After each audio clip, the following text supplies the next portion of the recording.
Hello everyone, welcome back to my channel. आज फेरि पनि म आइसकेको छु र आज म रेडी भएर म बाहिर आइसकेको छु अनि यो चाहिँ कहाँ भन्दाखेरि चाहिँ म एउटा कलेजमा आएको छु अनि यहाँ चाहिँ एउटा जेरी भन्ने मान्छे पनि के अरे उ पनि छ कि उ त्यहाँबाट हेरेर बसिरहेछ। हाई गर जेरी, हाई हाई जेरी जेरी जेरी जेरी जेरी हेर न त्यो कुकुर आएको देखेर त्यहाँ कुकुर देखेर चाहिँ उसले करायो। म चाहिँ आइसकेको छु अनि आजको बिहान चाहिँ म के भन्न चाहन्छु भने हामीले चाहिँ लाइफमा एउटै कुराहरू गर्नुपर्छ, त्यो चाहिँ आफूले आफैलाई विश्वास। अनि त्यो कारणले गर्दाखेरि आफूले आफैलाई विश्वास गर्न चाहिँ नछोडौँ। ज्याप्प बत्ती गयो भनेको त होइन पर्यो। समेट्दा राम्रो हुन्छ। तपाईको सल्लाह सुझाव र प्रतिक्रिया दिनु होला। यसका लागि तपाईले कामकाजी महिला पोडकास्टको फेसबुक पेजमा गएर कमेन्ट गर्न सक्नुहुनेछ। अर्को अङ्कमा हामी यी र यस्तै विषयवस्तुको बारेमा जानकारी लिएर उपस्थित हुनेछौँ। यो पोडकास्ट सुनेर साथ दिनुभएकोमा तपाईलाई धन्यवाद भन्दै म सङ्गीता बिदा।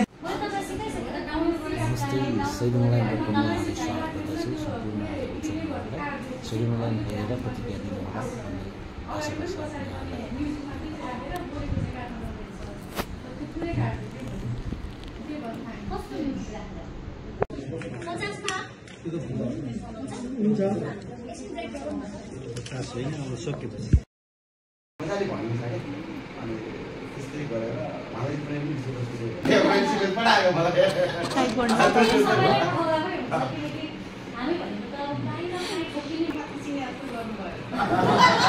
नमस्ते, म सोनिमोलान डटकमबाट सोनिमोलान सञ्चालन समितिबाट आज हामी चौथो दिनमा छौँ।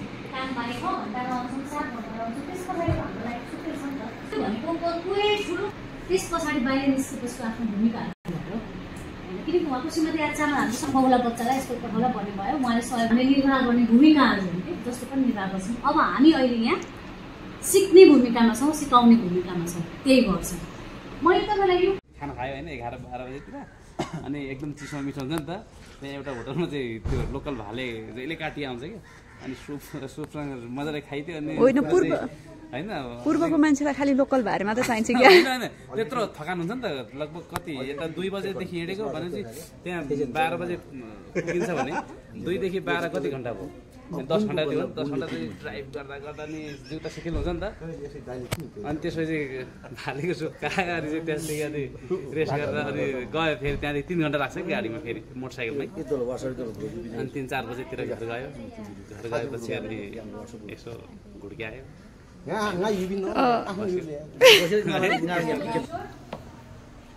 अर्को क्यानभा चलाउन सिक्नुभयो। क्यानभाबाट स्पोटिफाईमा कभर कसरी हाल्ने भनेर सिक्नुभयो होइन।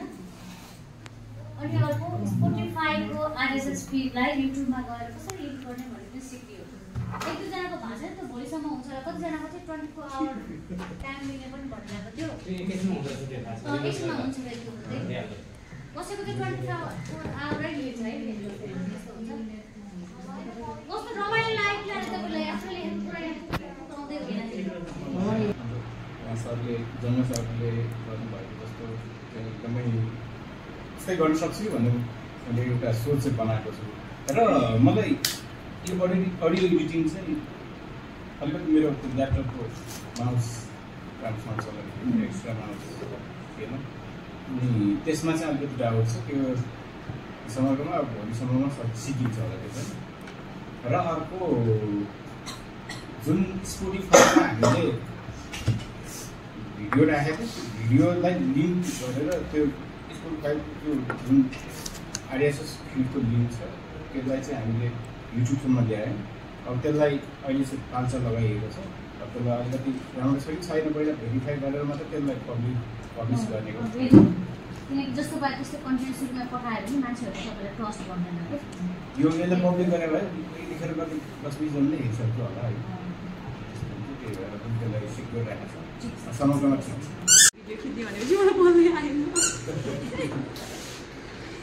मैले चाहिँ के सिकेँ भने क्यानभा चाहिँ थोरै चलाउँथेँ अनि त्यो चाहिँ अलि सिकाउन पनि पाइयो छेउछाउमा अनि त्यसपछि सिक्न पनि पाइयो अनि अर्को चाहिँ यो स्पोर्टी अकाउन्ट चाहिँ यता युट्युबमा लिङ्क गर्नै सकिएन त्यो चाहिँ अनि अर्को चाहिँ यो सोलोको रेकर्डिङ र राइटिङ गरियो अनि यो लास्टमा चाहिँ सरले यो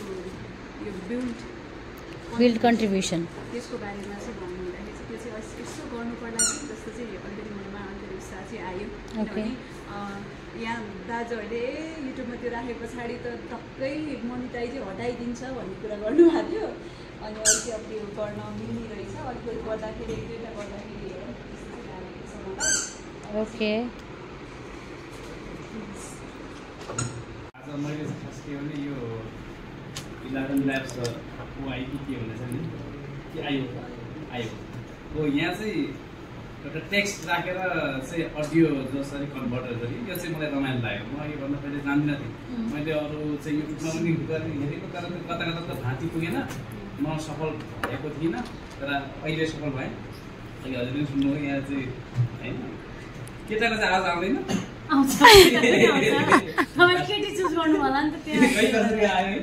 ठिक छ गजब छ मलाई यो रमाइलो लाग्यो है यो चाहिँ यो टेक्स्टलाई अडियो कन्भर्ट गरेर जसरी यहाँ आयो रमाइलो लाग्यो होइन म लेख्न चाहिँ आउँदैन अब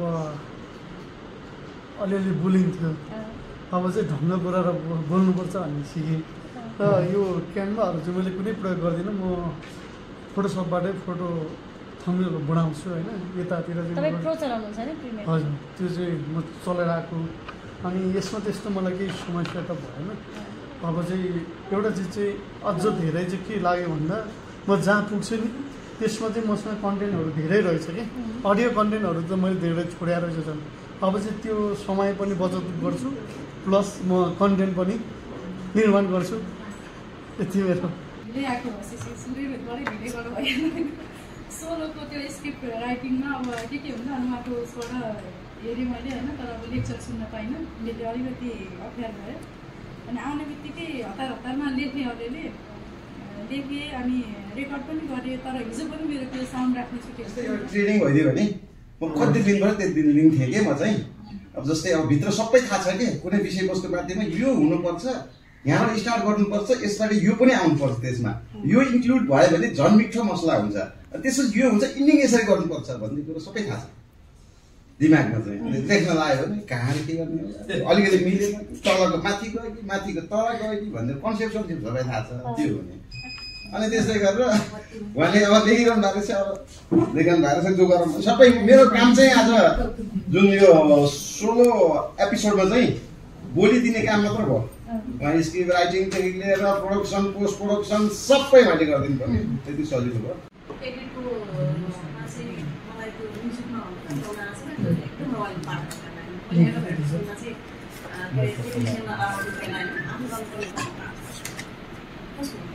आफै गर्नुपर्ने भएर मैले त्यो काम गरिरहेको भएर मलाई त्यो माथिको क्याप्चर गर्न मलाई छिटो आउँछ अनि मिक्सिङमा चाहिँ मलाई मिक्सिङमा चाहिँ प्रब्लम थियो त्यो अब देखाइदिनु भएको छ 1 2 3 भइरहेको छ अब गोमा चाहिँ अब काम गर्नुपर्छ थ्याङ्क यू प्रायोजक खोज्न सकिने हो र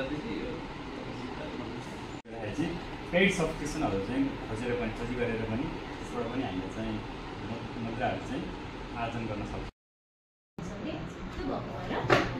यो सुन्ने अरू माध्यमबाट सक्छ मैले भनिहालेँ मासमा बसेर पनि सुन्न सक्छौँ लेख्नु त पऱ्यो स्क्रिप्ट हामीले रेडी गर्छ त्यसलाई हामीले कसरी लेख्ने तपाईँ अल्मा लेख्नु भएको छ भने पनि त्यसले अझ अर्कै अर्थ जान्छ सुन्न अप्ठ्यारो हुने भयो मिनिङ नै अर्को जान्छ डबल मिनिङ लाग्न सक्छ होइन कल्चर पनि यात्रा गर्ने क्रममा भन्दा पनि मिलेन यात्रा त्यो एउटै भाँडामा अट्यो एउटै भाँडामा अट्यो त्यसरी गर्नुपर्छ ल अरू कसरी भन्नुहुन्छ मात्र भने र त्यसै गरी हाम्रो त्यस्तो छ कार्यक्रमको ब्रान्ड बेचेर हाम्रो कार्यक्रमको ब्रान्ड बेचेर हाम्रो कार्यक्रमको ब्रान्ड कहाँ बेचिन्छ त अनि हाम्रो कार्यक्रमको ब्रान्ड हामीले कुनै पनि सरकारी निकायमा बेच्न सक्छ कुनै पनि कार्यक्रममा हामीले एन्करिङ गरेर हुन्छ अरू हाम्रो कार्यक्रम ब्रान्ड एम्बेसडर बनाउन सकिन्छ कुनै पनि वेबसाइटमा कुनै पनि वेबसाइटमा ब्रान्ड एम्बेसडर बनाएर पनि हामीले चाहिँ पैसा कमाउन सकिन्छ। त्यो पनि हाम्रो पैसा कमाउने एउटा उपाय हो। र अर्को हाम्रो चौथो रहेको छ, त्यो माथि हेर्नुहोस् न, चौथो रहेछ प्रकाशको सयौँ श्रृङ्खलालाई उत्सवको रूपमा औपचारिक कार्यक्रमको प्रयोजकदाताहरूलाई निमन्त्रणा गराएर अथवा हामीले कार्यक्रमलाई चाहे 25औं एपिसोड अथवा 100औं 200औं हैन त्यस्तो एपिसोडलाई हामीले एउटा औपचारिक कार्यक्रम गराएर त्यसमा सबैजना विज्ञापनदाताहरूले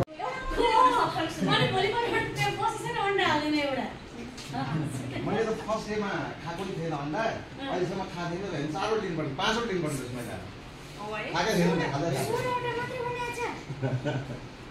हो त्यो अन्डा मैले काई पनि एउटा अन्डा चाहिँ दिदैन है यस्तो मैले दुईटा दिए किनभने काई पनि त्यो त्यस्तो हुँदैन एउटा न्यूज भनेर काई पनि भनेको अहिलेसम्म छैन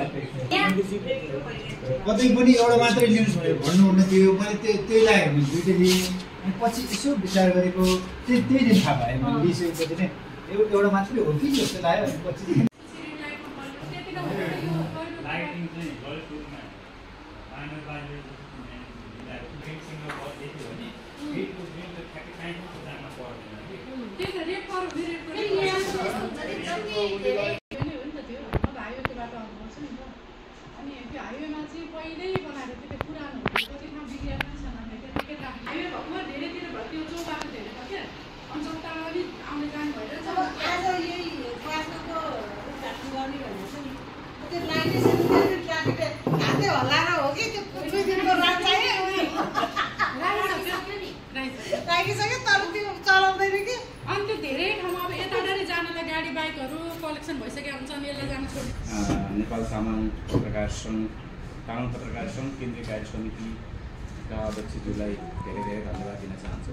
यस्तै गरेर अर्को फेजमा पनि भिन्न भिन्न खालको कार्यक्रमको पनि अपेक्षा गर्दछु र समग्रमा यसो हेर्दाखेरि गरिरहेको काममा केही कुराहरू चाहिँ प्लस पोइन्ट भयो। जस्तो अडियोलाई कसरी आफूले बोलेको जुन अडियो छ अडियोलाई कसरी एडिटिङ गर्ने र त्यसलाई कसरी प्रयोग गर्ने भन्ने कुराहरू भयो। यो एडिटिङ मिक्सिङ म्युजिक हाल्ने फाइनल गर्ने कुराहरू सबै मजाले सिक्न पाइन्छ। सबैसँग ल्यापटप नभएको कारण अलिकति गाह्रो चाहिँ भयो। एक दुई वर्षको ल्यापटप भएको भए यस्तो ढिला पनि सिक्यो अझै हामीले अर्को एपिसोड पनि बनाउन सक्छौँ कि। अनि अर्को भनेको चाहिँ तपाईँहरूले जान्दै नजानेको कुरा पनि गर्न जानुभएको जस्तो उहाँले एडिटिङ गरेकै मान्छे होइन नि त, तर उहाँले एडिट गर्न सिक्नुभयो होइन। उहाँ हाम्रो जीबी सर कहाँ जानुभयो, यहाँ भिडियो खिच्दै हुन्छ फोटो खिच्दै हुन्छ। जीबी सर बोल्नै जान्दिनँ भन्नुहुन्थ्यो कि उहाँको आवाजमा यति पावर रहेछ हामीले थाहा पायौँ नि त होइन। आवाज चाहिँ मैले रेडियो भिडियोमा सुनेको नि घरमा उहाँलाई चाहिँ उहाँको चाहिँ रेडियोमै बोल्ने अनि रिपोर्टिङ गर्ने खालको भोइस रहेछ भन्दाखेरि एकदमै राम्रो भोइस रहेछ। के कुरा चाहिँ थाहा पाउँदो रहेछ भने चाहिँ ट्रेनिङहरूबाट मेरो इनर स्ट्रेन्थ के हो भन्ने चाहिँ थाहा हुँदो रहेछ कि जुन चाहिँ तपाईँले आफूले चिन्नु भएको छ कि त्यो कुरा। र मोबाइलबाट पनि मजाले एडिट मिक्सिङ गर्न सक्छ।